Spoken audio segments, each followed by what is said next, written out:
Какво се случва, когато едно момче бъде принудено да стане дядо Коледа? Четвъртият епизод на Санда започва с битката между Санда и ловеца на дядо Коледа – Сабуро Ягиуда.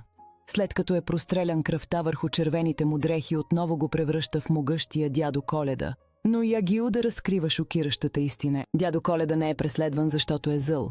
Той е преследван, защото дава на децата мечти и надежда, а възрастните искат да контролират децата и мечтите им. Това кара Санда да приеме силата си и да разбере ролята си. Междувременно в училището се провежда погребението на Оно. По време на битката Санда пада от тавана пред учениците. Заради външния му вид те го приемат за бог, но Санда не иска да бъде нито бог, нито герой. Той просто иска да бъде обикновено 14-годишно момче.